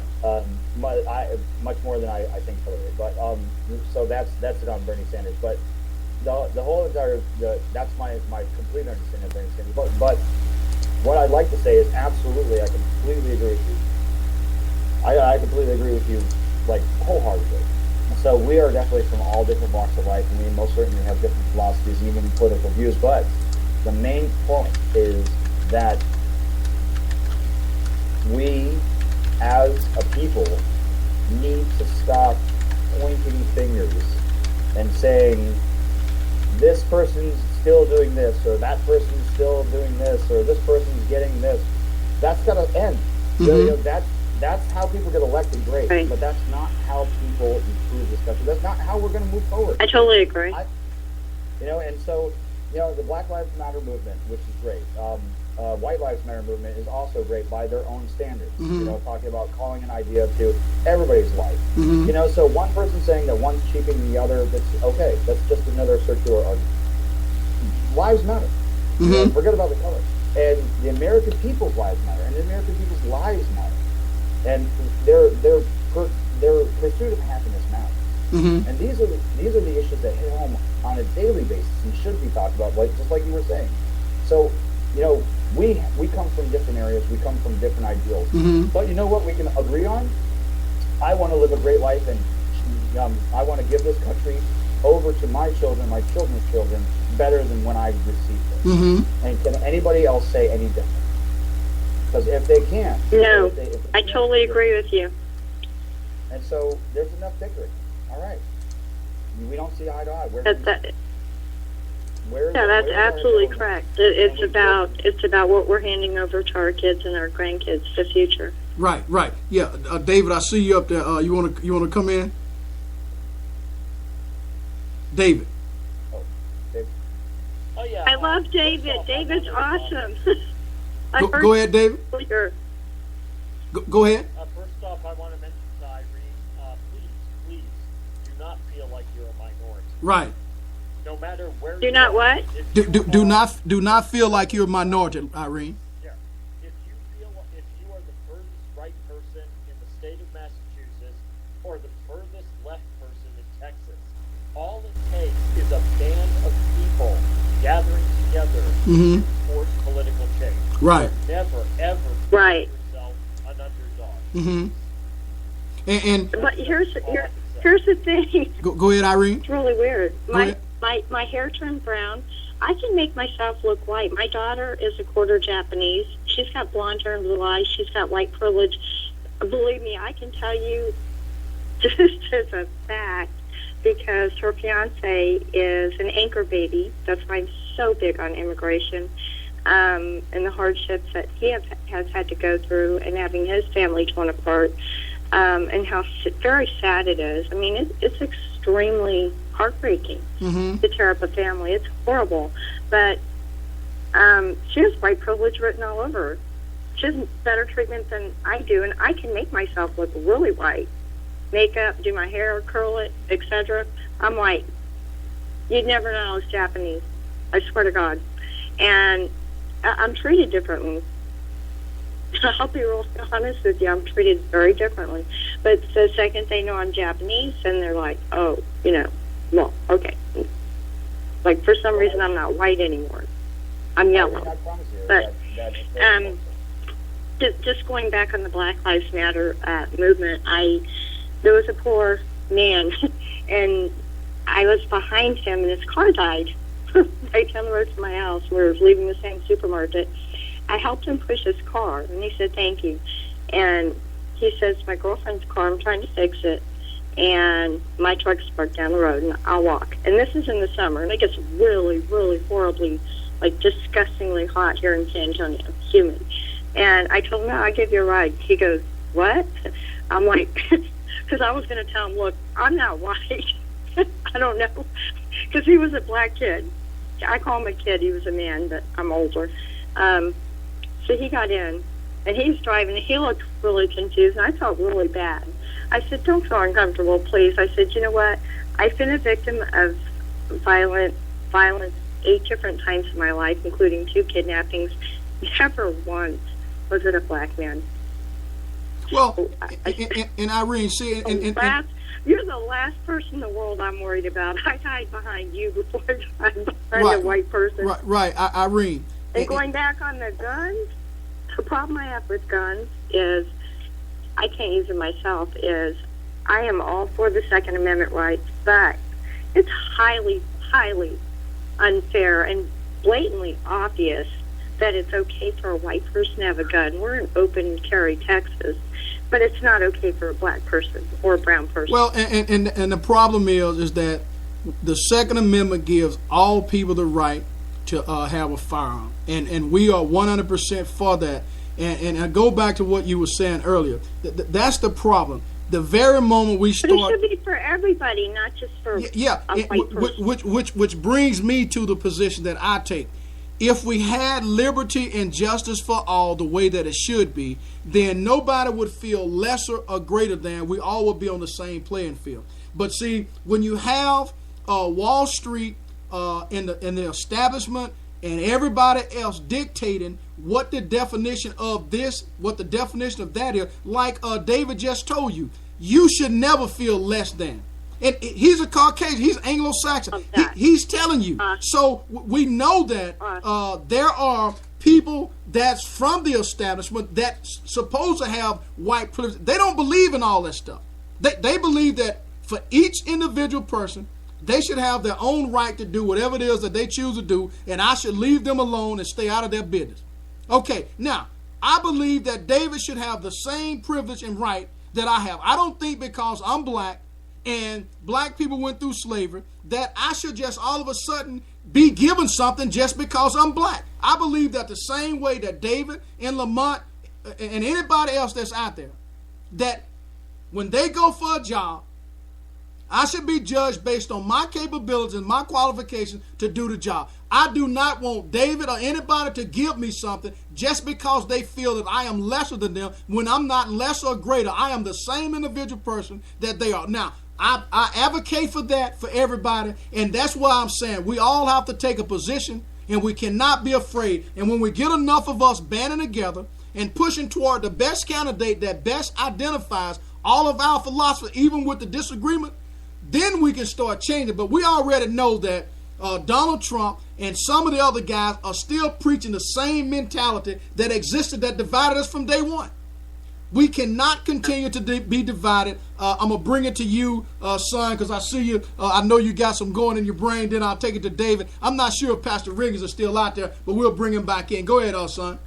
Yeah, I absolutely agree. And yeah, I mean, there are certain specific prejudices that even donner to me. I'm a Caucasian male. You can call it white. I'm actually Italian American, but you can't tell. Mm-hmm. Who cares? Because I don't identify as Italian American. I am just simply American. I was born here, born and raised, Georgia. I'm a Georgia Southern boy. I love America. I would bleed red in order to keep the stripes on the flag. You know, I mean, it's just the way it is. I bleed on the flag just to keep the stripes red, and I proved it when I went. So.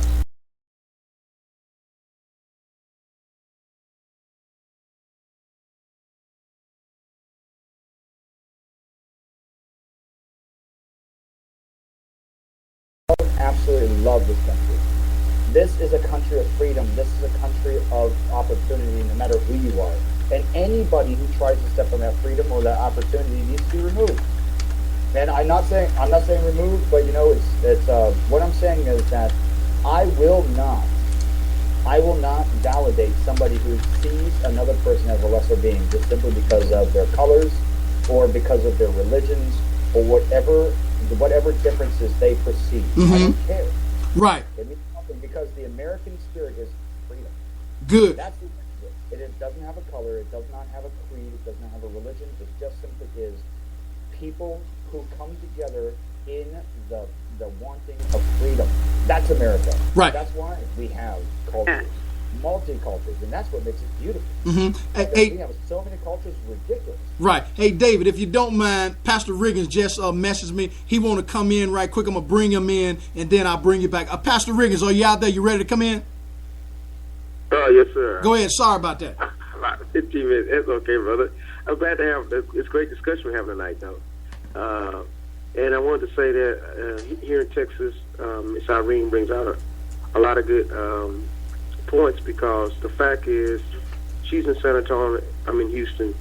We need to find someone that's in Dallas here to represent on this broadcast, on these forums also, because I believe that if in the city limits of Houston, Dallas, San Antonio, if we get enough of people to come out, go to the polls, and not just talk, but go out and vote, we can change the politics of Texas, because in the city limits of Houston, Dallas, and San Antonio, there are more Democrats, more minorities, more people that are progressive.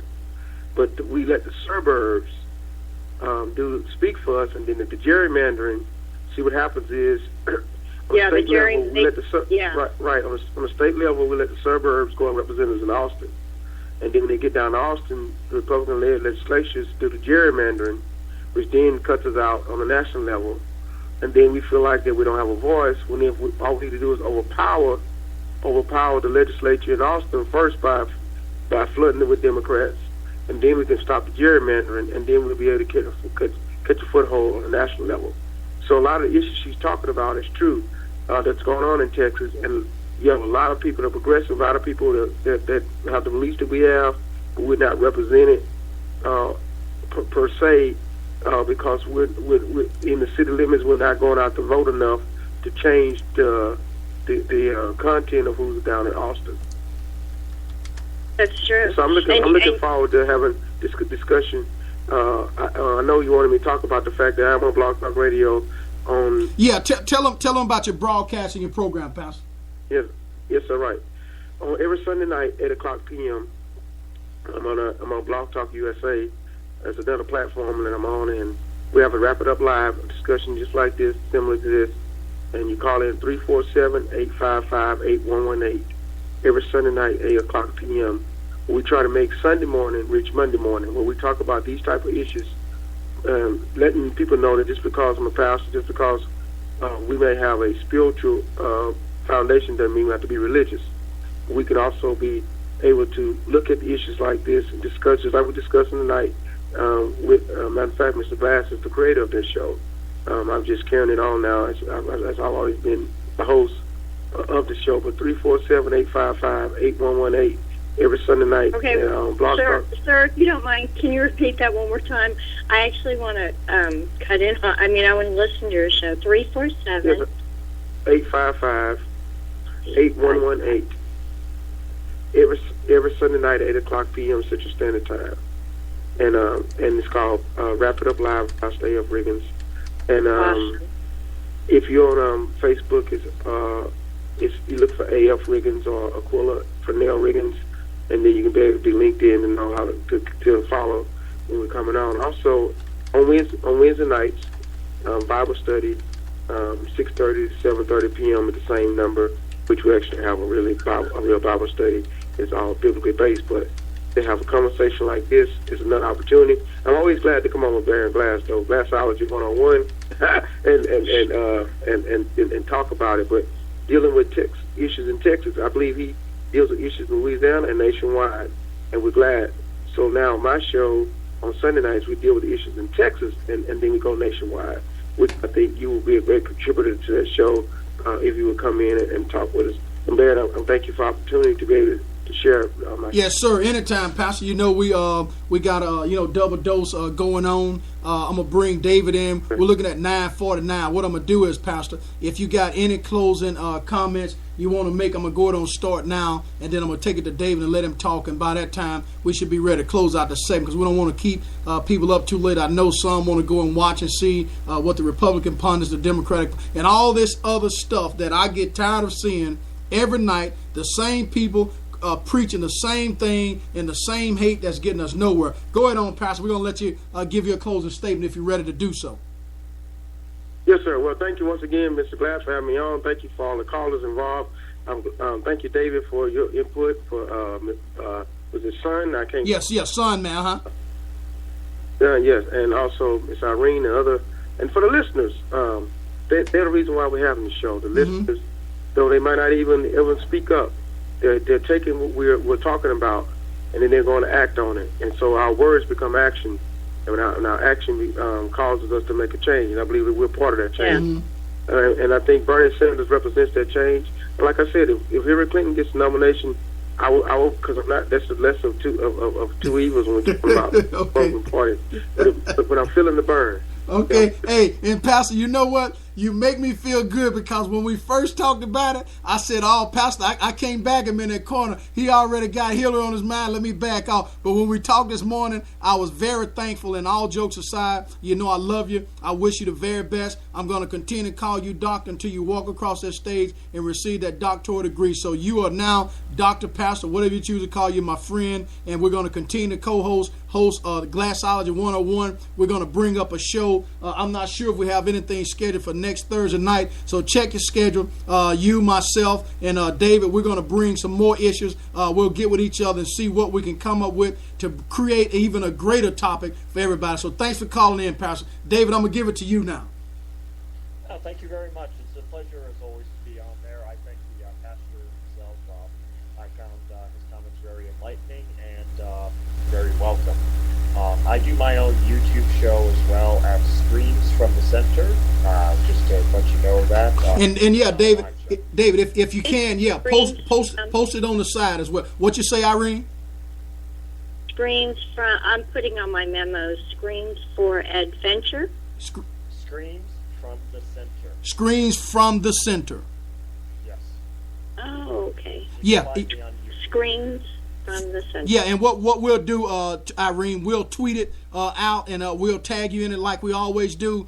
David, if you want to tweet it and tag me in it, that'll be fine, because like I said, we want to make sure that everybody put it out. Go ahead on and finish up if you got any dates and times that you want to let people know, because like I said, we're on the move in 2016. We're letting everybody know that mainstream media, they got a problem. Now, we were contacted today by a radio station out of Phoenix, Arizona, and they would like to carry our show live, but there are some stipulations and things that exist with that, and I don't want to get into something and be boxed in, because our freedom is to talk about these issues that we're talking about now. Go ahead, David. I'm sorry.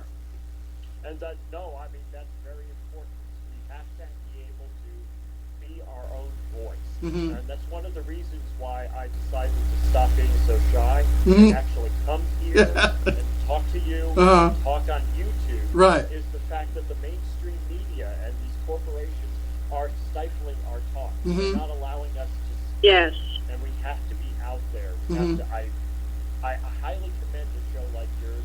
I don't want you to be able to, I don't want you to fall victim to corporatization. So I am very encouraged by the fact that you are cautious in your type of expansion. You want to do it the right way. Well, I'll tell you, David. Like I said, at some point in time, if we can get it worked out, we got room for your voice right here on the Smoking Glass Hour. Pastor Riggins is a host and a co-host on the Smoking Glass Hour. Irene, we have room for voices of women, voices of reason, because at the end of the day, when the smoke clear, the dust settle, Brian, you out there, you've been participating very well. I want to thank you. Hey, look, there's no exclusion here. There would be no exclusion that goes on here on the Smoking Glass Hour. We aim to bring people on. We want people to feel comfortable with what they're doing, and our number one goal, once again, is to make a difference. If I see somebody treated wrong,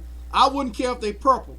We're going to bring those people under our tent. We believe in diversity.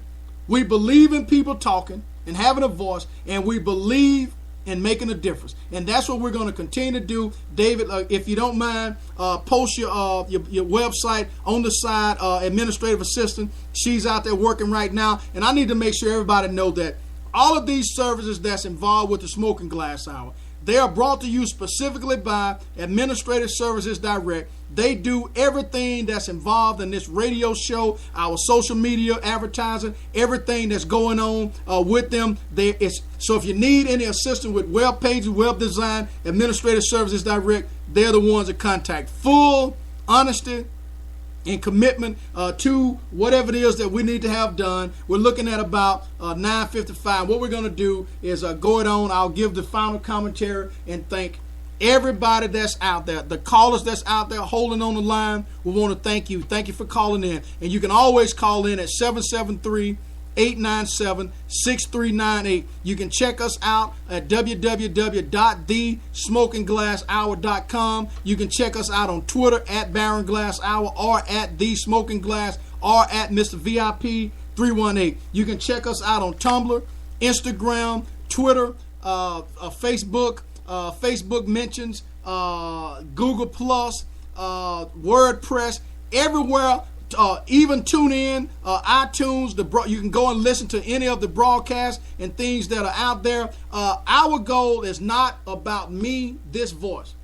Our goal is about you having a voice, you being heard, and you letting mainstream media know that they no longer can capitalize on your lack of knowledge, because we're bringing the same message that have been brought for 200 years, just in a different fashion. We're going to close out this segment by saying thanks for all who joined. David, I'm going to give you time to go it on and put it out. Have you put it out there yet? I'm pulling it up now. I'm going to send it to your representative via Twitter. Okay, yeah. Just send it up out there. If you don't mind, administrative assistant, if you don't mind, put the email address out there. It's at, I believe it's let me put it up there right quick. The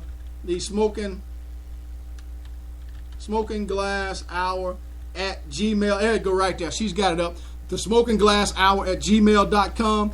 Send us that link. We'll tweet it out and we'll put that on the blog, and we'll make sure that the next broadcast you have, we're going to try to engage with you, bring some of our listeners over, and help you build your following, your base, because one voice, one people moving in one direction. Thanks for listening to the Smoking Glass Hour with Baron Glass on WMAD 24-hour global radio. Thanks, and have a wonderful night, and look forward to a Friday morning of a lot of blessings, and hope everybody be able to do the things that they want to do. Good night. Good night. Amen. Thank you. Thank you, Irene. Thank you.